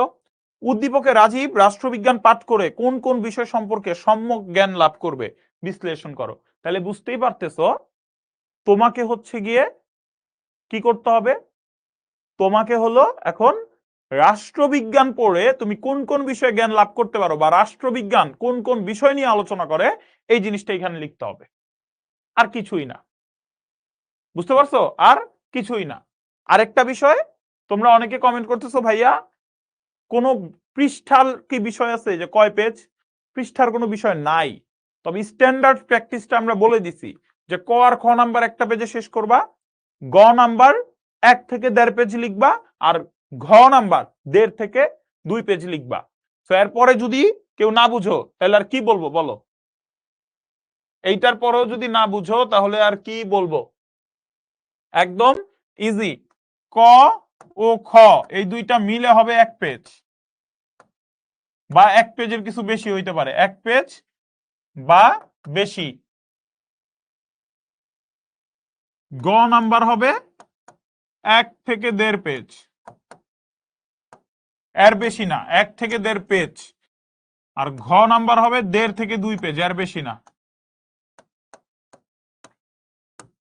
এর বেশি না। ক্লিয়ার? পৃষ্ঠার বিষয় নিয়ে আর কারো মনে কোনো প্রশ্ন আছে? কারণ তুমি গ নাম্বার 3টা প্যারা লিখতে তোমার 1 পেজ লাগবেই, কারো 2-4 লাইন বেশি লেখা লাগতে পারে, সেই ক্ষেত্রে 1.5 পেজ হবে, কিন্তু এর বেশি প্রশ্নই আসে না। বুঝতে পারছো? ওকে, মোটামুটি সবাই বুঝে গেছো। তাহলে হলো গিয়ে এবার দেখো আমরা কি বলছিলাম, ঘ নাম্বারে কি আমাদের আলোচনা করতে হবে এখন? পৌরনীতি এবং সুশাসনের। আর এখন আমার আর কোনো কথা নাই, কারণ বলে দিছে কি, ঘ নাম্বারে আমাকে বলেই দিছে যে রাষ্ট্রবিজ্ঞান পড়ে রাজীব কোন কোন বিষয়ে জ্ঞান লাভ করতে পারবে সেই সম্পর্কে লিখতে। দেখো, উদ্দীপকের রাজীব রাষ্ট্রবিজ্ঞান পাঠ করে রাষ্ট্র, সরকার, রাষ্ট্রীয় প্রতিষ্ঠান, রাজনৈতিক কার্যকলাপ, নাগরিকের অধিকার ও কর্তব্য, আন্তর্জাতিক প্রতিষ্ঠান প্রভৃতি বিষয় সম্পর্কে সম্যক জ্ঞান লাভ করতে পারবে। সম্যক বানানটা ভুল হয়ে গেছে, ফন্ট হয়তো চেঞ্জ হয়েছে। সম্যক বানানটা হচ্ছে এটা, সম্যক। হ্যাঁ, সম্যক বানানটা হচ্ছে এরকম। রাষ্ট্রবিজ্ঞান হলো রাষ্ট্র সম্পর্কিত বিজ্ঞান। রাষ্ট্রের এবার চলে আসবা যে কোন কোন বিষয় নিয়ে সে আলোচনা করে। হ্যাঁ, রাষ্ট্রবিজ্ঞান কি নিয়ে আলোচনা করে? রাষ্ট্রবিজ্ঞান রাষ্ট্রের উৎপত্তি নিয়ে আলোচনা করে, রাষ্ট্রীয় বিকাশ নিয়ে আলোচনা করে, রাষ্ট্রের বিভিন্ন সংগঠনের কার্যাবলী নিয়ে আলোচনা করে, গঠন নিয়ে আলোচনা করে, রাষ্ট্রের নাগরিকদের দায়িত্ব কর্তব্য নিয়ে আলোচনা করে। সবকিছু হচ্ছে গিয়ে তুমি 4টা কলমের মধ্যে লিখবা। লিখে তুমি হলো গিয়ে বলে দিবা যে যেহেতু হচ্ছে গিয়ে রাজীব রাষ্ট্রবিজ্ঞানে পড়ে, সো সে হচ্ছে গিয়ে রাষ্ট্রবিজ্ঞান সম্পর্কিত ধারণা পরিপূর্ণভাবে লাভ করতে পারবে। রাষ্ট্র সম্পর্কিত সকল বিষয় তার নখদর্পণে থাকবে। নখদর্পণ বলতে মানে হাতের মুঠোয় থাকবে, এইরকম। ঠিক আছে? সো এইরকম 4টা কথা যদি তুমি লিখতে পারো বা 4টা পয়েন্ট যদি তুমি লিখতে পারো, তাইলে তুমি 4 মার্কস পেয়ে যাবা। সো সৃজনশীল নিয়ে আসলে ভয় পাওয়ার কিচ্ছু নাই। সৃজনশীল নিয়ে ভয় পাওয়ার কিচ্ছু নাই। তুমি যেটা করবা সেটা হলো সৃজনশীল গুলো যখন দেখবা আমাদের প্র্যাকটিস বুকে কিংবা বইয়ের মধ্যে থেকে, তখন নিজে একটু বুদ্ধি করে দেখবা যে 4টা প্যারা পরীক্ষার খাতায় তোমার মাথায় থাকবে, 4টা প্যারা করে লিখতে হবে, এবং কোন প্যারার কাজ কি এটাও কিন্তু বলে দিছি। কোন প্যারার কাজটা কি ওইটাও বলে দিছি। সো এর পরেও যদি আরো কোনো প্রশ্ন থাকে সেটা করতে পারো। সৃজনশীল নিয়ে আর কারো কোনো প্রশ্ন আছে কিনা করো। সামিহা বলছো 4 মার্কস তো দেয় না ভাইয়া। ভাইয়া 4 মার্কস তুমি বোর্ড ছাড়া পাবা না তো। ফুল মার্কস তোমাকে দিবে বোর্ডে। স্কুলে সাধারণত টিচাররা কিছু মার্ক কম দেয় যাতে স্টুডেন্টরা পড়াশোনা করে, প্লাস তাদের হচ্ছে কি একটা ঐতিহ্য যে এখন তো স্কুলের পরীক্ষা, তো এত বেশি মার্ক কেন দিব। তারা হলো গিয়ে তোমার 1 করে হাতে রাইখা দেয়, ধরো 3-এ 2 দেয়, 4-এ 3 দেয়, 4-এ 2 দেয়, এরকম। স্যার পৌরনীতি ও সুশাসনে অনেকগুলো সাল, এই সালগুলো কিভাবে মনে রাখবো? একটা খাতা নিবা, ওইখানে সব সালগুলো লিখবা। সালগুলো লিখে লিখে প্রতিদিন যেই সালটা ভুলে যাবা ওই সালটা দেখবা, তাইলেই সাল মনে থাকবে। 1 দিনে, 2 দিনে, 3 দিনে সাল মুখস্থ হবে না।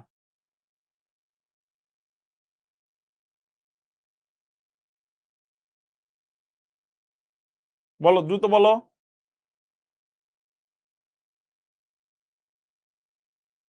তোমরা কি বুঝতে পারছো সৃজনশীল কেমনে লিখতে হবে? এটা কি বুঝতে পারছো?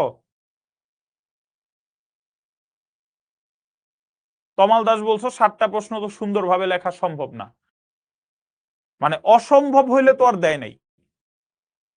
গত বছর নিবিড় কর্মকার হলো গিয়ে 1285 পেয়েছে, কিংবা যে স্টুডেন্ট গুলো 1250 পাবে, কিংবা যে স্টুডেন্ট গুলো 1200 প্লাস মার্কস পাবে, তাহলে কেমনে পারছে? তুমি যদি বলো সম্ভব না, তাইলে আমার কথা হচ্ছে ওই ছেলেরও 2টা হাত, তোমারও 2টা হাত। হ্যাঁ, মেধার দিক থেকে আলাদা হইতে পারে। তাহলে তার লাগে যেটা মুখস্থ হইতে 2 ঘন্টা, তোমার লাগে 4 ঘন্টা, তাহলে তার থেকে তুমি একটু কষ্ট বেশি করবা। হিসাব ক্লিয়ার, তুমি কষ্টটা একটু বেশি করবা। কেউ তোমাকে হচ্ছে গিয়ে বাসার মধ্যে বা হাতের মুঠোয় এনে কোনো কিছু দিয়ে যাবে না, তোমাকে নিজেকেই সবকিছু অর্জন করতে হবে। বুঝতে পারছো? এখন তোমার হাতের লেখা যদি স্লো হয়, ওইটা তো আর পরীক্ষার দোষ না, ওটা তোমার দোষ। তুমি ওটা দ্রুত করো, তুমি ওটা দ্রুত সমাধান করো। ঠিক আছে? একজন বলছে ভাইয়া নিবিড় কর্মকার তো সায়েন্সের। আমার ভাইয়া খুব উপকার হইলো, আমি জানতাম না। আমার খুবই শুনে উপকার হইছে যে ও হচ্ছে সায়েন্সের। তুমি কথার থিমটা ধরো, ও কি সায়েন্সের নাকি আর্টসের এটা আমার দেখার বিষয় না। হ্যাঁ, আর্টসে হয়তো 1285 উঠে না, তাহলে সর্বোচ্চ যত উঠে সেটা তুমি পাও। চেষ্টা করলে হবে না এমন কিচ্ছু নাই।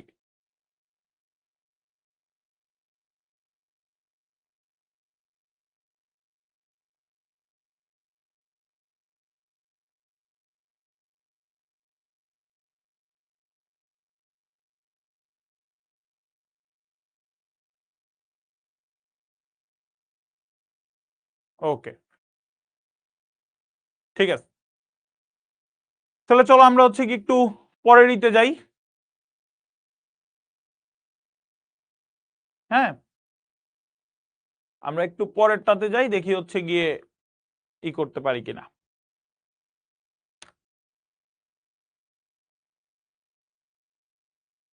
দেখো, এইখানে হলো গিয়ে একটা সিকিউ আছে, মোবাইল ভিত্তিক কৃষি তথ্য সেবা কার্যক্রম চালুর ফলে কৃষকরা মোবাইলের সাহায্যে কৃষি পণ্য বেচা কেনা, উৎপাদন, রক্ষণাবেক্ষণ সম্পর্কে তথ্য জানতে পারছে।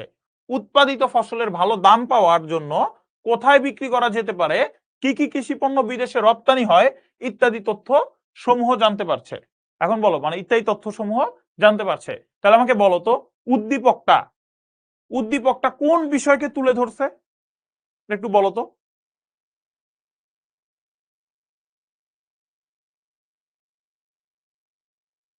উদ্দীপকটা কোন বিষয়কে তুলে ধরছে একটু বলো।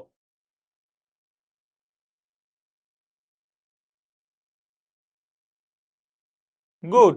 নওশিন বলতেছো আইসিটি, মারিয়া বলতেছো তথ্য যোগাযোগ প্রযুক্তি, সাদিকা বলতেছো আইসিটি, শ্বেতা বলতেছো আইসিটি। নাইস। জোবায়েদ বলতেছে অর্থনীতি। মাগোমা, অর্থনীতির সাথে এটা সম্পর্ক আছে, কিন্তু তোমাকে থিমটা বুঝতে হবে, থিমটা কি।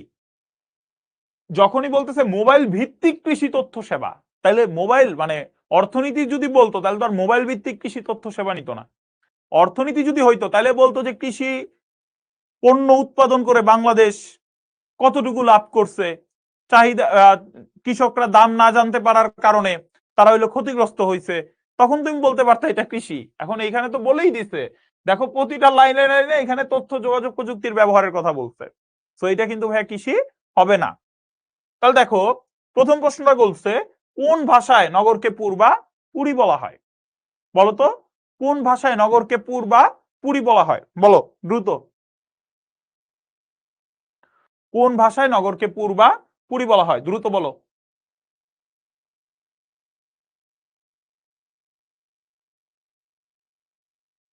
একজন বলছে ভাইয়া আর্টস থেকে গিয়ে প্লাস পাওয়া সম্ভব, আর্টস থেকে প্লাস পাওয়া সবচেয়ে সহজ, আর্টস থেকে প্লাস পাওয়া সবচেয়ে সহজ। রাইট, সবাই বলতেছো সংস্কৃত ভাষায়, রাইট। সংস্কৃত ভাষায় নগরকে পূর্বা পুরী বলা হয়, কোন ভাষায়, সংস্কৃত ভাষায়, সংস্কৃত ভাষায় নগরকে পূর্বা পুরী বলা হয়। ওকে, সংস্কৃত। উত্তম নাগরিকতা অর্জনের ক্ষেত্রে পৌরনীতির গুরুত্ব ব্যাখ্যা করো, কি বলছে, উত্তম নাগরিকতা অর্জনের ক্ষেত্রে পৌরনীতির গুরুত্ব ব্যাখ্যা করতে বলছে। এখন যে উত্তম নাগরিকতা, উত্তম নাগরিকতা মানে কি, যেই নাগরিক বা সুনাগরিক, উত্তম নাগরিক মানে কি সুনাগরিক। এখন নাগরিক থেকে সুনাগরিক কেমনে তৈরি হয়, যেই নাগরিকটা তার দায়িত্ব, কর্তব্য এবং অধিকার সম্পর্কে সচেতন, অর্থাৎ সে যেমন রাষ্ট্রের কাছ থেকে তার অধিকার চায়, সে একই সাথে রাষ্ট্রের প্রতি তার দায়িত্ব কর্তব্যগুলো যথাযথভাবে পালন করে, সেই মানুষটা হচ্ছে কি সুনাগরিক। যে রাষ্ট্রের সকল সমস্যা সম্পর্কে অবগত, যে হচ্ছে রাজনীতি সচেতন, ওই নাগরিকটা হচ্ছে সুনাগরিক, এবং এই প্রত্যেকটা বিষয় নিয়ে আলোচনা করে পৌরনীতি ও সুশাসন। তাই তোমার উত্তম নাগরিকতা অর্জনের ক্ষেত্রে পৌরনীতির গুরুত্ব অভাবনীয় বা পৌরনীতির গুরুত্ব অবর্ণনীয়। ওই যে উদ্দীপকের গুরুত্ব অপরিসীম, এই কথাটা টিচাররা দেখতে দেখতে বিরক্ত হয়ে যাচ্ছে। এখন তোমরা একটু অন্য রকমের শব্দ ইউজ করো, বলো যে অভাবনীয়, অবর্ণনীয়। তারপরে হচ্ছে গিয়ে তোমার আরো শব্দ দেখবা বাংলায় যে কোনগুলো কোনগুলো ব্যবহার করলে তোমার অনেক বুঝায়। হ্যাঁ, অপরিসীম মানে তো অনেক বুঝায়, বাট আরো তুমি কিছু শব্দ বের করো, এই যে বললাম অবর্ণনীয়, অভাবনীয়, এমন আরো কি কি শব্দ ইউজ তুমি করতে পারো, এগুলো তুমি একটু চিন্তা করে রাখো, ঠিক আছে। গ নম্বরে বলছে উদ্দীপকে কোন বিষয়ের সুফলের চিত্র ফুটে উঠেছে, কোন বিষয়ের সুফলের চিত্র। তাহলে আমার উদ্দীপকে কি ফুটে উঠেছে, তথ্য ও যোগাযোগ প্রযুক্তির সুফলের চিত্র ফুটে উঠেছে। এটা লিখবা কোথায়? এটা লিখবা প্রথম প্যারায়। প্রথম প্যারায় কি লিখবা? উদ্দীপকে তথ্য ও যোগাযোগ প্রযুক্তির সুফলের চিত্র ফুটে উঠেছে, এটা লিখলাম প্রথম প্যারায়। তাইলে দ্বিতীয় প্যারায় কি হবে? এই যে গ নাম্বারের উত্তরটা, প্রথম প্যারায় যদি আমি লিখি তথ্য ও যোগাযোগ প্রযুক্তির কথা ফুটে উঠেছে, দ্বিতীয় প্যারায় আমি কি লিখতে পারি একটু তোমরা বলো তো?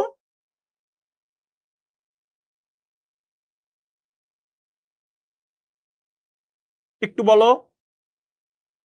প্রথম প্যারায় লিখলাম যে সুফলের চিত্র ফুটে উঠেছে তথ্য ও যোগাযোগ প্রযুক্তির, তাহলে দ্বিতীয় প্যারাটা আমি কি লিখতে পারি?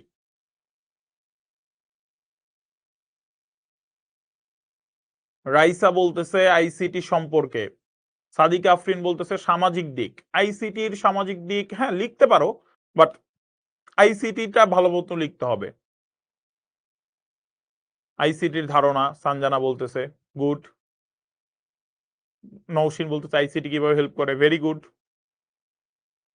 ওকে, আমরা প্রথম প্যারায় যখন লিখলাম যে তথ্য যোগাযোগ প্রযুক্তির সুফল পাওয়া যাচ্ছে, দ্বিতীয় প্যারায় যে আমরা লিখব তথ্য যোগাযোগ প্রযুক্তি আমাদের সমাজের নানা ক্ষেত্রকে এগিয়ে দিচ্ছে।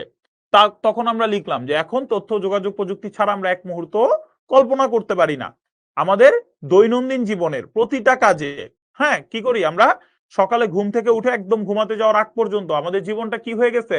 আইসিটির উপর নির্ভরশীল হয়ে গেছে। এবং আমরা এখন এই যে এখানে কিসের কথা বলছে? কৃষির কথা। তাহলে তুমি লিখলা শিল্প, বাণিজ্য এবং কৃষি ক্ষেত্র এখন অনেকটা এগিয়ে গিয়েছে তথ্য যোগাযোগ প্রযুক্তির ব্যবহারে। দেন হলো গিয়ে তুমি গেলা গ নাম্বারে। তুমি গ নাম্বারে যে বললা যে উদ্দীপকে মোবাইল ভিত্তিক কৃষি তথ্য সেবার কথা তো বলছে, তাই না? তো তুমি কি করবা? এটার একটা সারমর্ম লিখবা। এইখানে যে এতগুলো কথা বলছে, তোমার এতগুলো কথা বলার সুযোগ নাই, কারণ তোমাকে কি করতে হবে? এই পুরো উদ্দীপকের যা আছে এগুলোর তোমার একটা কি লাগবে? তোমার এগুলোর একটা সারাংশ লাগবে। তোমার লাগবে এগুলোর একটা সারাংশ। তাহলে তুমি বলবা উদ্দীপকে মোবাইল ব্যবহার করে কৃষি তথ্য সেবা পাওয়ায় কৃষির অগ্রগতি সম্পর্কে ধারণা লাভ করেছি আমরা, বা কৃষির অগ্রগতি সম্পর্কে বলা হয়েছে, তাই তো বলছে, তাই না? তোমরা উদ্দীপকটা তুলে না দিয়ে এক লাইনে জাস্ট লিখবা যে মোবাইল ব্যবহারের মাধ্যমে কৃষি তথ্য সেবায় কৃষির যে অগ্রগতি, সেই অগ্রগতিকে উদ্দীপকে তুলে ধরা হয়েছে। ঠিক আছে? এই কথাটা লিখার পর তোমরা বলবা যে আমরা যখন থেকে তথ্য যোগাযোগ প্রযুক্তি এসেছে ঠিক তখন থেকেই আমরা কি করি? আমরা কিন্তু বা কৃষকরা, আমরা তো না, কৃষকরা হচ্ছে গিয়ে মোবাইল ফোনের মাধ্যমে সারা বাংলাদেশে কৃষির কি অবস্থা, কখন বিক্রি করলে দামটা বেশি পাওয়া যাবে, কৃষি পণ্য সে কোনটা উৎপাদন করবে, কৃষির বিভিন্ন পণ্যের রোগবালাই, এই সম্পর্কিত জিনিসপাতি কিন্তু সে তথ্য যোগাযোগ প্রযুক্তির মাধ্যমে জানতে পারতেছে। সো তখন তুমি ইজিলি ব্যাখ্যা করে দিতে পারতেছো তিনটা প্যারার মাধ্যমে। বুঝতে পারছো হিসাবটা? এভাবে তিনটা প্যারা করে লিখলে কোনো সমস্যা নাই, টিচার তোমাকে বোর্ডে 3 মার্কসই দিবে।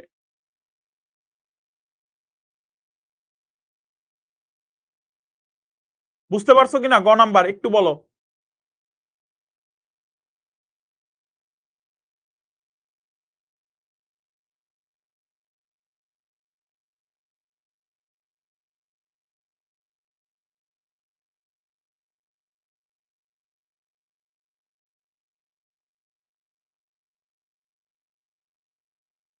ওকে, সবাই বুঝে গেছো।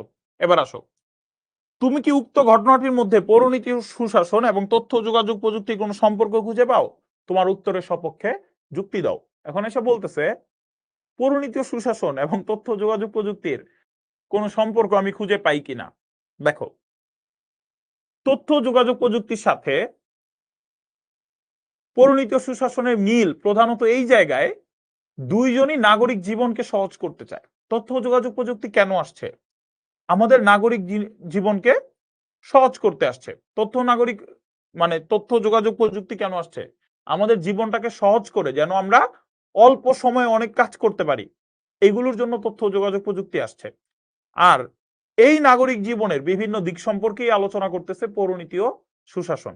তাহলে দুইটা বিষয়ের মধ্যে কি আছে? মিল আছে। এই যে নাগরিক, সে কৃষি কাজ করে, তার নাগরিক জীবনে একটা সেবা হিসেবে কি আসছে? এই মোবাইল ভিত্তিক কৃষি তথ্য সেবা আসছে। এটার উত্তরটাতে যাই আমরা, দেখো এই যে উদ্দীপকে উল্লেখিত ঘটনাটির মধ্যে পৌরনীতি ও সুশাসন এবং তথ্য যোগাযোগ প্রযুক্তির সম্পর্ক খুঁজে পাওয়া যায়। এই যে ই গভর্নর বা ই গভর্নমেন্ট, ই গভর্নেন্সও বলে এটাকে, এটাকে কি বলে? ই গভর্নেন্সও বলে, ই গভর্নেন্স।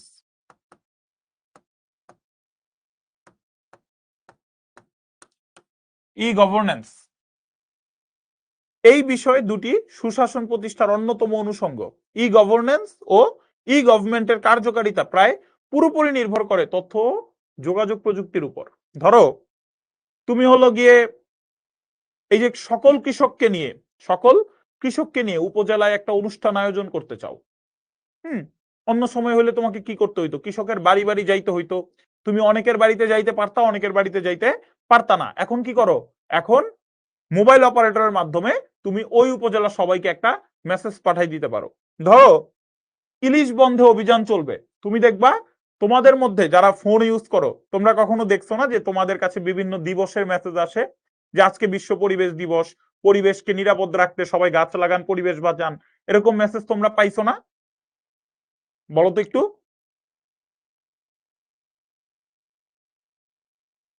একজন বলছে অনুষঙ্গ মানে কি? অনুষঙ্গ মানে হচ্ছে উপাদান, অনুষঙ্গ মানে হচ্ছে উপাদান।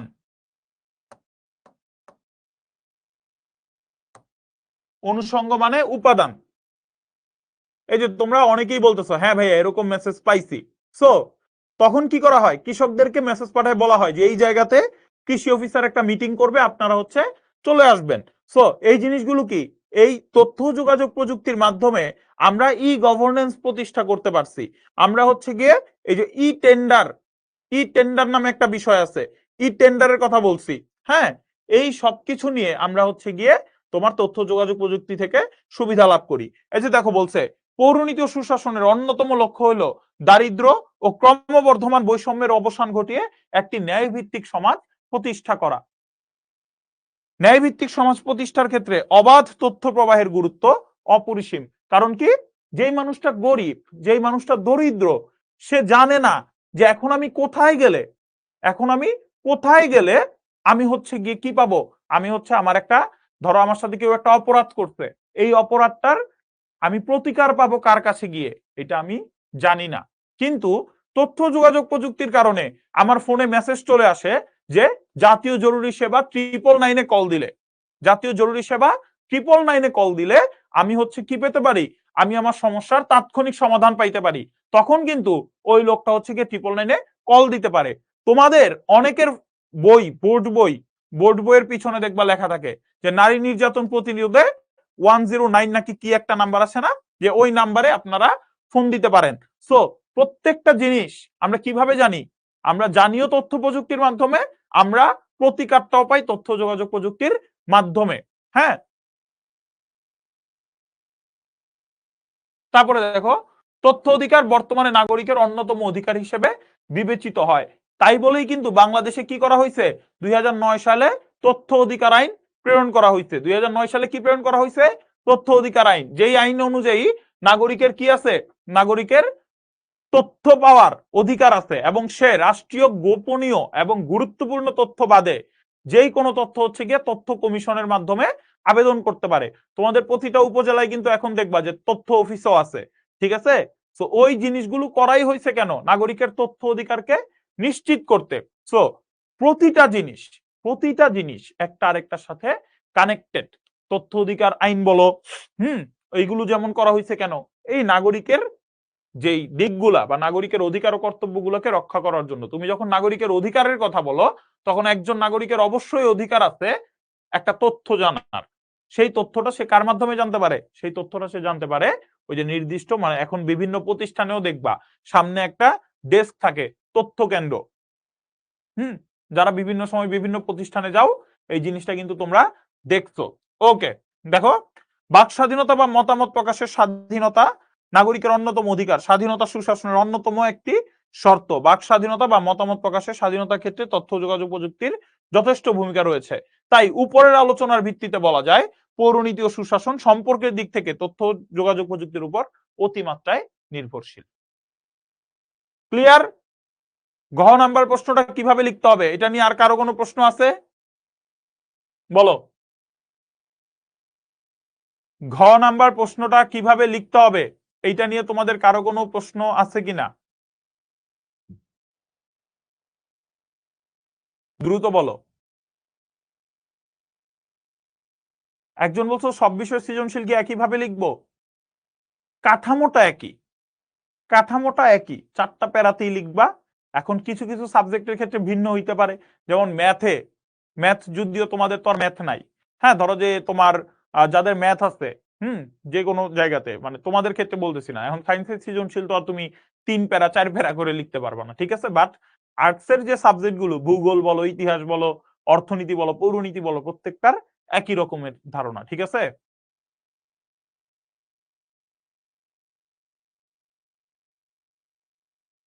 হ্যাঁ, প্র্যাকটিস বুকে সৃজনশীল উত্তর সহ থাকবে। হ্যাঁ, উত্তর সহও থাকবে অনেকগুলো, উত্তর সহ নাও থাকবে অনেকগুলো। যেগুলো উত্তর সহ না ওইগুলো থেকে তোমরা হচ্ছে গিয়ে প্র্যাকটিস করবা, আর যেগুলো উত্তর সহ ওগুলো তো তোমরা পড়বাই। গহ নম্বরে তো সরাসরি উদ্দীপকের কোনো অংশ আসবে না, সরাসরি উদ্দীপকের কোনো অংশ আসে নাই তো। মানে কি বলতেছো তুমি? তোমার কথা বুঝি নাই।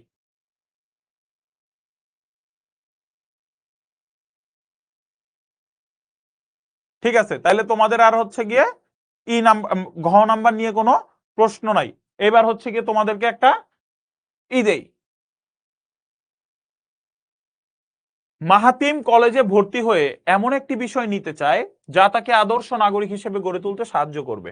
এর মাধ্যমে সে নাগরিকের দায়িত্ব ও কর্তব্য সম্পর্কেও জানতে পারে। এইটা থাকবে তোমাদের হোমওয়ার্ক। এটা তোমাদের কি থাকবে? হোমওয়ার্ক। এইটা তোমাদের থাকবে হোমওয়ার্ক। তোমরা যদি পিপিটি দেখো, এখান থেকেও তোমরা উত্তরটা পেয়ে যাবে, এখানে উত্তর লেখা আছে। বাট আমি চাই তোমরা নিজের ভাষায় সুন্দর করে এই হোমওয়ার্কটা করো। এই দেখো, এখানে বলা আছে উদ্দীপকে উল্লেখিত মাহাতিম এর পছন্দের বিষয়টির পরিধি ব্যাখ্যা করো। তাহলে পৌরনীতি ও সুশাসনের পরিধি কতটুকু ওইটা তুমি নিজের ভাষায় লিখো, ওইটা তুমি নিজের ভাষায় লিখবা। উদ্দীপকের বিষয়টি নাগরিক জীবনকে কিভাবে প্রভাবিত করে, উদ্দীপকের যে বিষয়টা আছে ওইটা নাগরিক জীবনকে কিভাবে প্রভাবিত করে এইটাও লিখবা। এইখানে জাস্ট একটা বিষয় তোমাদেরকে আমি হেল্প করি, রাজনৈতিক ও সামাজিক বিমূর্ত বিষয় বলতে কি বুঝায়? মূর্ত কি আর বিমূর্ত কি বলতো? মূর্ত কি আর বিমূর্ত কি বলো?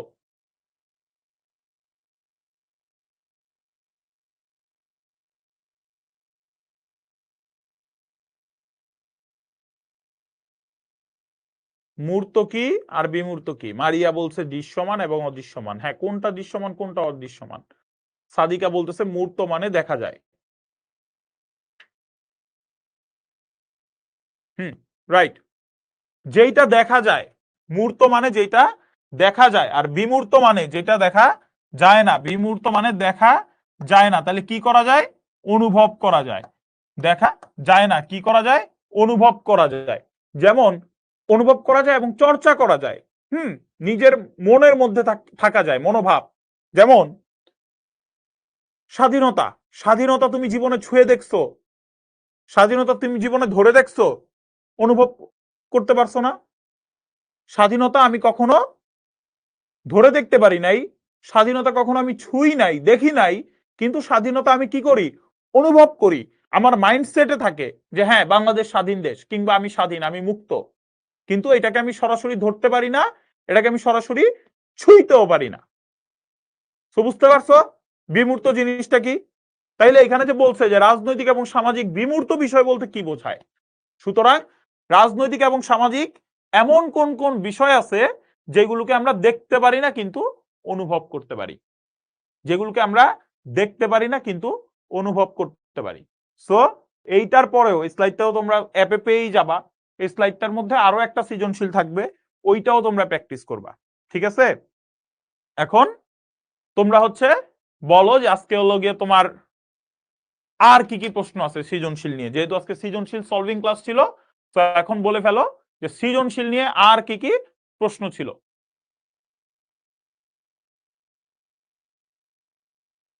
স্যার পিপিটি কি? পিপিটি মানে এই যে আমি যেটা দিয়ে তোমাদেরকে পড়াইলাম, পাওয়ার পয়েন্ট যে প্রেজেন্টেশনটা, এটাই।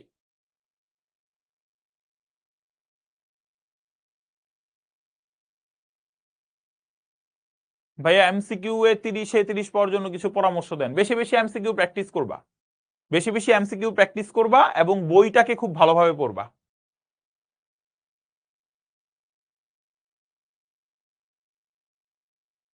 স্যার আইসিটি সম্পর্কে বইয়ে এত ক্লিয়ারলি দেয়া নাই। হ্যাঁ ঠিক আছে, এই যে তাইলে আমরা এই যে এইটা তো দিয়েই দিব, এইটা থেকে পড়বা, পরে প্র্যাকটিস বুক থাকবে, প্র্যাকটিস বুক থেকে পড়বা, চিন্তার কোনো কারণ নাই।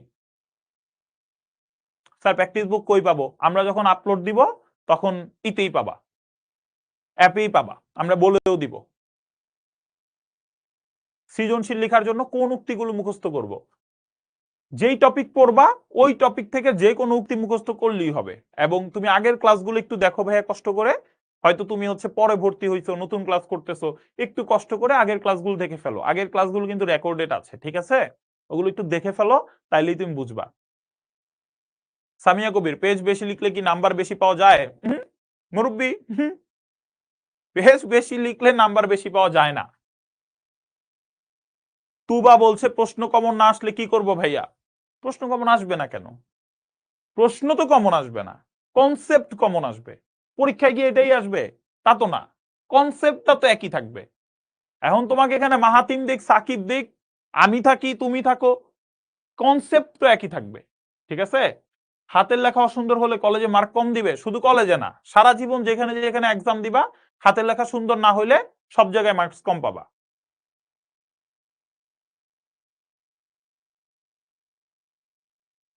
হ্যাঁ, লিখতে লিখতে 3 পৃষ্ঠা হয়ে যায়, গহ নাম্বারে কি তাইলে কি করব?